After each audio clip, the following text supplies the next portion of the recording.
اب کیا ہو گیا ہے، جو جتنا نیک ہے اللہ معاف کرے بیچارہ اتنا ہی، معذرت کے ساتھ آپ لوگوں کے علاوہ کی بات کر رہا ہوں، اتنا ہی سست.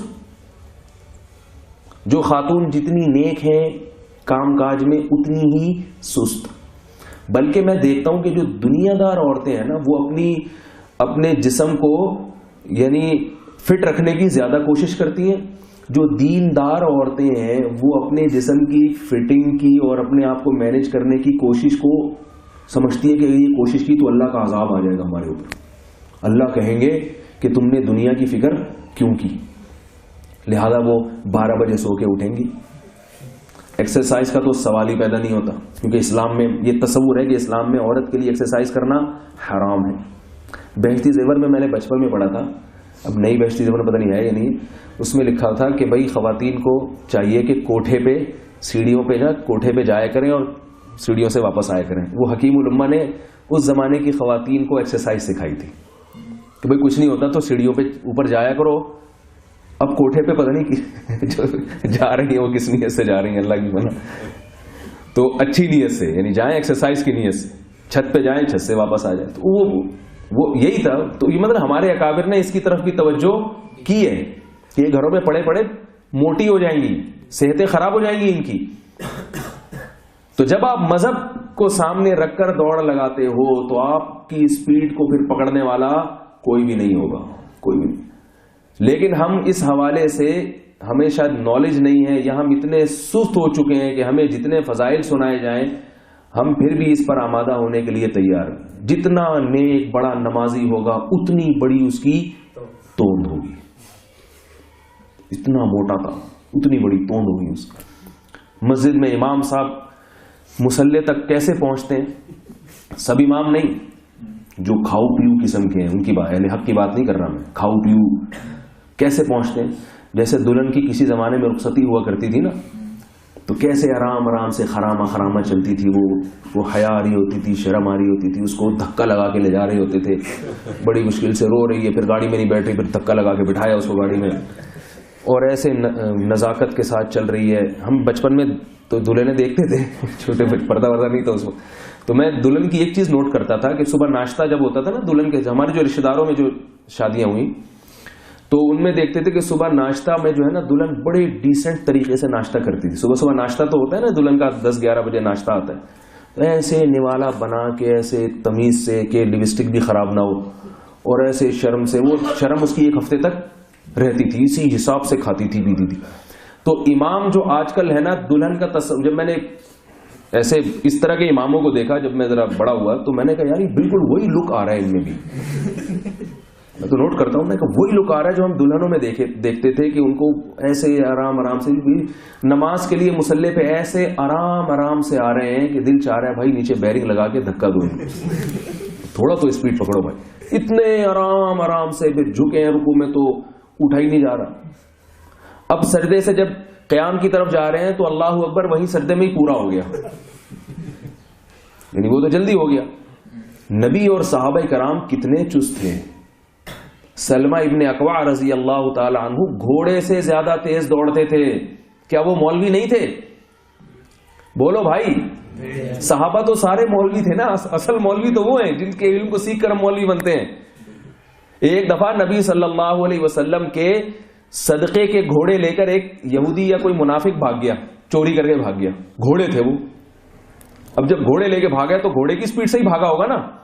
اب گھوڑے تو سارے بھاگ گئے. سلمہ ابن اکوع ان کے پیچھے پیدل بھاگے ہیں، پیدل بھاگے ہیں گھوڑے سے زیادہ تیز. وہی 200 کلومیٹر گھنٹے سے اگر وہ بھاگے ہوں گے تو ان کو 201 کلومیٹر کی رفتار سے بھاگنا ہوگا نا. اتنی ہی سپیڈ سے اگر بھاگتے تو پکڑ سکتے تھے گھوڑوں کو. اور جیسے ہی بھاگتے تھے تو جیسے ہی کوئی پیچھے جب نظر آتا نا جس گھوڑے کے قریب پہنچتے اس پہ گھڑ سوار بیٹھا ہوتا اس کو پیچھے سے نیزہ مارتے اس کی کمر پہ، اور نیزہ مار کے کہتے ہیں خذھا وانا ابن الاقوع، یہ لے میں ہوں اقوع کا بیٹا. اپنے باپ کی بھی عربوں میں عادت تھی جب بھی کوئی اچھا کام کرتے نا اپنے باپ کی طرف نسبت کرتے تھے تاکہ اپنے باپ کی بھی عزت ہو. میں وہ فلاں کا بیٹا، فلاں کا بیٹا ہوں میں، تاکہ باپ کی بھی عزت ہو. ایک تیر سے 2 شکار ہو جائے نا. ایک تیر سے ایک شکار تو یہ ہوا کہ وہ بندہ مر گیا، دوسرا شکار کیا ہوا اپنے ابا کی تعریف کے، میرے ابا نے ایسے لوگوں کو جنم دیا ہے. کیسی اسپیڈ سے بھاگتے ہیں وہ. تو ابا کیسے بھاگتے ہوں گے؟ اس کا مطلب ابا تو اس سے بھی زیادہ تیز بھاگتے ہوں گے. تو خذھا وانا ابن الاقوع، یہ لے اور میں ہوں اقوا کا بیٹا. ایسے موقع پہ فخر کرنا بھی جائز ہے. بعض لوگ تواضع پہ بیان سن کے اتنے متواضع ہو جاتے ہیں، ہر جگہ بھیگی بلی بنے رہتے ہیں. ہم تو خاکسار. بھائی جہاں تواضع کرنی، اب باپ کے سامنے تواضع کرو، ماں کے سامنے تواضع کرو، اپنے رشتہ داروں کے سامنے تواضع کرو. دشمن کے سامنے تواضع کی اجازت نہیں ہے. اس کے سامنے دکھاؤ،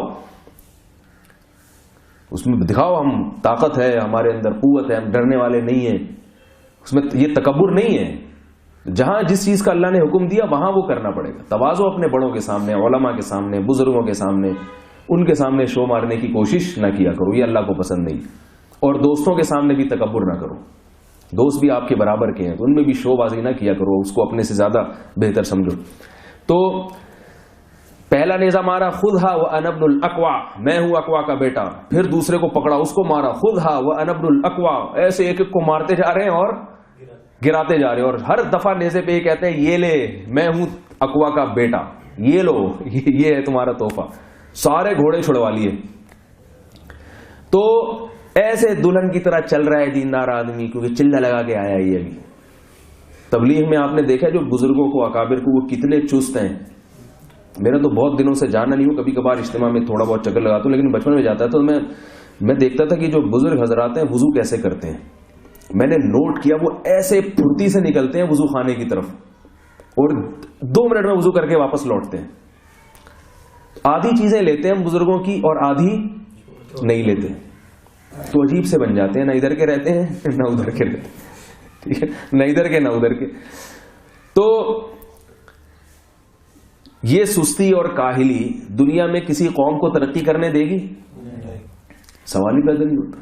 جو آدمی وقت پہ جو کام کرے گا نا وہ بھی آگے نہیں نکلے گا، بس وہ برابر چلے گا. آپ کے آگے نکلنے کے لیے ضروری ہے کہ وقت سے پہلے، نماز کا جو ٹائم ہے اس سے پہلے آپ پہنچ جائیں تاکہ صف اول میں جگہ مل جائے. تو یہ صف اول میں جگہ ملے گی تو قرآن میں، حدیث میں آتا ہے، نبی صلی اللہ علیہ وسلم نے فرمایا جو صف اول میں نماز پڑھنے والے لوگ ہیں قیامت کے دن جب اللہ کا دربار لگے گا تو اللہ کے جو خصوصی درباری ہوں گے نا، خصوصی، حکومت کے پاس عام آدمی نہیں بیٹھتا، خاص لوگ بیٹھتے ہیں جن کے خاص رینک سے اوپر کے لوگ ہوتے ہیں. تو وہ اللہ کے جو خاص مقرب لوگ ہیں اللہ ان کو وہاں بٹھائے گا. اللہ کہے گا یہ میرا جب دنیا میں دربار لگا کرتا تھا تو اس میں یہ سب سے آگے ہوا کرتے تھے، اب آخرت میں جب میرا دربار لگے گا تو اس میں بھی یہ سب سے آگے ہوں گے. جو بالکل ٹائم پہ پہنچ رہا ہے وہ نہ آگے ہوگا نہ پیچھے ہوگا. جو آگے وہ ہوگا جو مقربین میں وہ ہوگا جو پہلے پہنچ رہا ہے ٹائم سے. جو بالکل وقت پہ پہنچ رہا ہے وہ نہ کامیاب ہوا نہ ناکام ہوا. وہ بھی ٹھیک ہے کامیاب تو ہو گیا مگر بہت اعلیٰ درجے کی کامیابی نہیں، پاس ہو گیا وہ بھی امتحان. اور جو سب سے آخر میں پہنچ رہا ہے تو نبی صلی اللہ علیہ وسلم نے فرمایا شر صفوف الرجال آخرها، مردوں کی صفوں میں سب سے بدترین صف آخری صف ہے. ایک صاحب نے مجھ سے کہا کہ اس کا مطلب اگر آخری صف مل رہی ہو تو پھر گھر پہ ہی نماز پڑھے آدمی ہے، گھر پہ ہی نماز، کیونکہ بدترین صف ہے. میں نے کہا بدترین کا مطلب ہے بہترین کی نسبت بدترین. یہاں بھی مقابلے کی بات ہو رہی ہے نا، یعنی جو بہترین اول تھی اس کی نسبت بدترین. لیکن آپ جو گھر میں پڑھ رہے ہیں اس سے بہترین ہو. آپ اگر اس سے آپ مقابلہ کر کے دیکھو تو وہ تو بالکل ہی نالائق ہے نا، جو جماعت سے نماز ہی نہیں پڑھ رہا. اس سے جو دوڑ لگی تھی اس میں تو آپ جیت گئے. لیکن پہلے نمبر پہ وہ کون آئے گا؟ جو صف اول میں ہوگا. تو میں یہ کر رہا تھا کہ دیکھو اللہ نے زندگی بچانے کی بھی، تو ڈاکٹر کی بات میں کر رہا تھا کہ اگر کوئی میڈیکل سائنس میں پڑھتا ہے اور یہ نیت کرتا ہے کہ میں لوگوں کی جان بچانے کا کام کروں گا تو وہ اس کو یہ عمل اس کا عبادت بن گیا کہ نہیں بن گیا عبادت. تو اس لیے دین پہ جو لوگ چلتے ہیں صحیح علم کے ساتھ وہ دنیا کی دوڑ میں بھی آگے نکلتے ہیں اور آخرت کی دوڑ میں بھی آگے نکلتے ہیں. لیکن جو میں نے بیان شروع کیا تھا نا سمجھانے کے لیے، دوڑ لگائے تو صحیح، نیت تو ہو. جب 11 بجے بیان کا ٹائم اور 11:35 پہ پہنچ رہے، اس کا مطلب دوڑ کی نیت ہے ہی نہیں، لیٹ پہنچنے کی نیت ہے. معذرت کے ساتھ، اللہ ماشاءاللہ کسی کو کوئی عذر ہو گیا ہو تو یہ تو ایک مثال ہے، ہو سکتا ہے اس میں آپ اتفاق سے لیٹ ہو گئے ہوں. لیکن اگر باقی جگہوں پہ وقت پہ پہنچ جاتے ہیں تو پھر اس کا مطلب ہے کہ یہاں اتفاق سے کوئی حادثہ ہو گیا تھا. لیکن میرا خیال ہے جہاں بھی ہوتا ہے ایسا ہی ہوتا ہے.